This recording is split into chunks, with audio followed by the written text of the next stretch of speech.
Hello বন্ধুরা, নমস্কার। আজকে আবার একটা দারুণ স্বাদের রেসিপি নিয়ে চলে এসেছি। আশা করছি আজকের রেসিপিটা তোমাদের খুবই ভালো লাগবে। ভালো লাগলে অবশ্যই লাইক কমেন্ট শেয়ার করবে। আর যে সকল বন্ধুরা এখনো আমার চ্যানেলে নতুন, অবশ্যই চ্যানেলটাকে সাবস্ক্রাইব করে দিদিটাকে একটু সাপোর্ট করো। তাহলে চলো আজকের রেসিপিটা শুরু করা যাক। দেখো, এখানে কিন্তু আমি 4 পিস রুই মাছ নিয়েছি, সেটা কিন্তু নুন হলুদ মাখিয়ে নিয়েছি। আর এখানে কাঁচকলা আর আলু কিন্তু কেটে ধুয়ে পরিষ্কার করে নিয়েছি। আজকে কিন্তু এই কাঁচকলা আলু দিয়ে রুই মাছের হালকা পাতলা ঝোল বানিয়ে দেখাবো। যেহেতু গরম পড়ে গেছে বন্ধুরা, এখন কিন্তু একটু হালকা পাতলা মাছের ঝোল খাওয়া কিন্তু আমাদের শরীরের পক্ষে খুবই উপকারী। তাহলে চলো আজকের রেসিপিটা প্রথম থেকে শেষ অবধি আমার সঙ্গে থাকো। আশা করছি তোমাদের রেসিপিটা কিন্তু আজকে খুবই ভালো লাগবে। তাহলে চলো দেরি না করে রেসিপিটা শুরু করা যাক। আমি কিন্তু দেখো উনুনটা ধরিয়ে নিয়েছি, এবার কড়াইটা বসিয়ে দেব।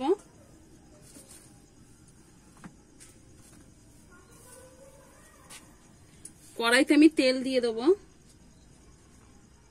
খুব বেশি তেল দেবো না, আমি অল্প করেই তেল দেব। তেলটা কিন্তু আমি ভালো করে গরম করে নেব।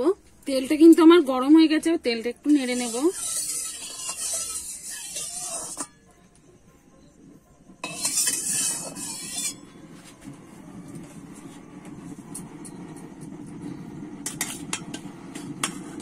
এবারে নুন হলুদ মাখানো মাছগুলো আমি দিয়ে দেবো।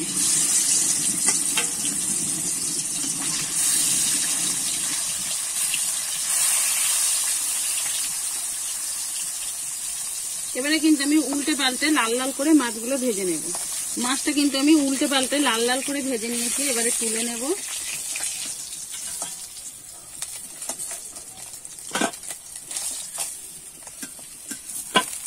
দেখো মাছগুলো কিন্তু আমি খুব সুন্দর করে ভেজে নিয়েছি।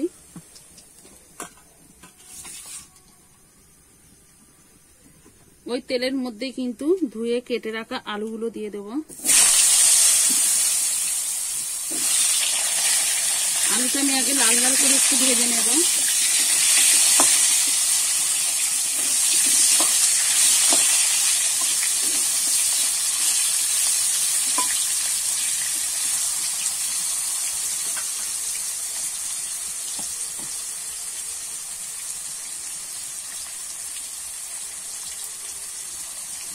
একটু নেড়ে চেড়ে নেব।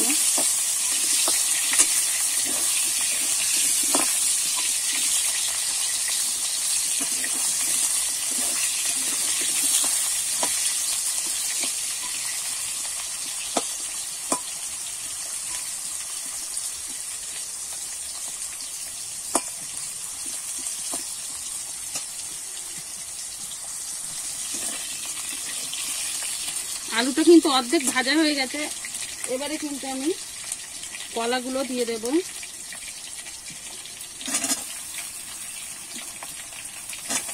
এবারে কিন্তু ভালো করে নেড়ে চেড়ে আবারও ভেজে নেব।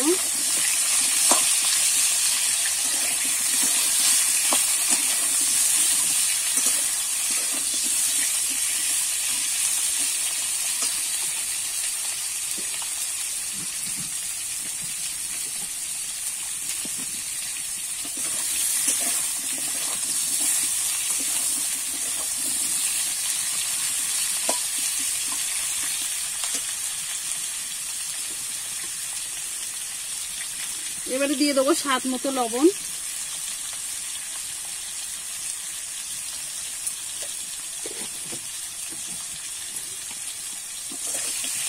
একটু নেড়ে নেব।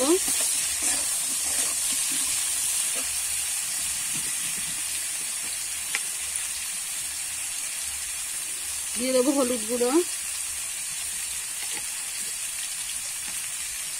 এই লবণ হলুদ দিয়ে কিন্তু একটু ভালো করে ভেজে নেব।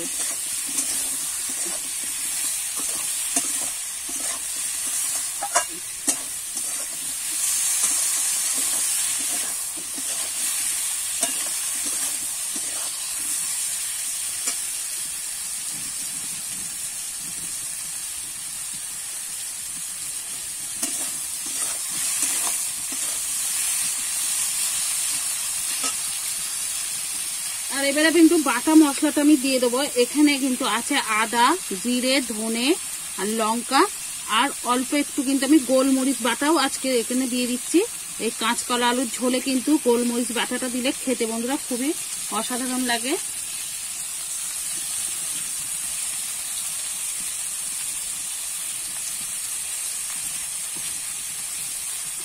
বাটি ধোয়া জলটাও আমি কিন্তু দিয়ে দিচ্ছি, দিয়ে একটু কষিয়ে নেব।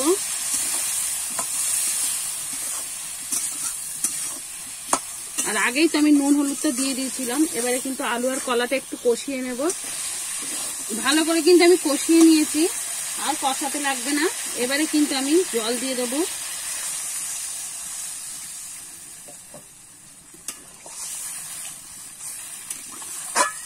জলটা আমি এখানে একটু বেশিই দিলাম, যেহেতু একটু আমি হালকা পাতলা মাছের ঝোলটা করব তার জন্য।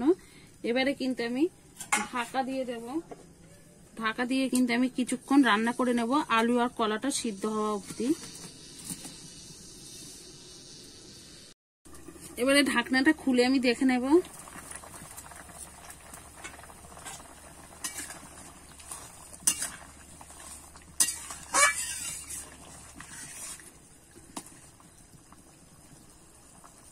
আলু কলা কিন্তু সিদ্ধ হয়ে গেছে, এবারে নামিয়ে নেব।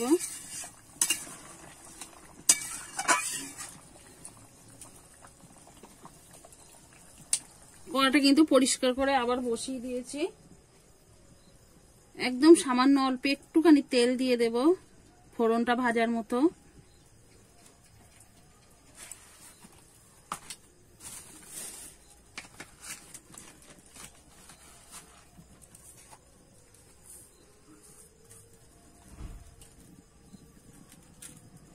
তেলটা গরম হয়ে এসেছে, এবারে কিন্তু আমি কালো জিরে দেবো।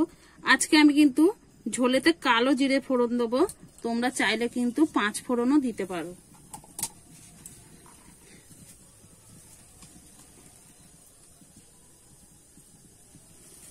ফোড়নটাকে আমি একটুখানি ভেজে নেব। কালো জিরে ফোড়নটা দিলে কিন্তু বন্ধুরা তরকারির টেস্টটা কিন্তু খুবই ভালো আসবে, তার জন্যই কিন্তু আমি দিলাম।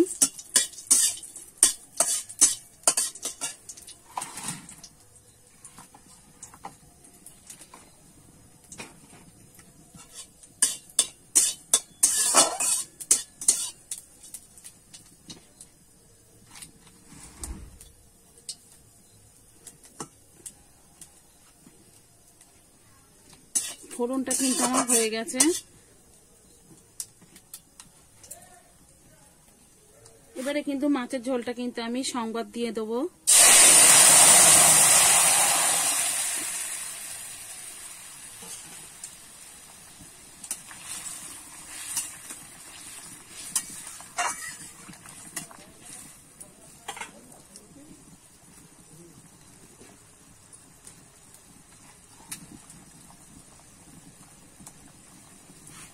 এবারে কিন্তু ভেজে রাখা মাছগুলো দিয়ে দেবো।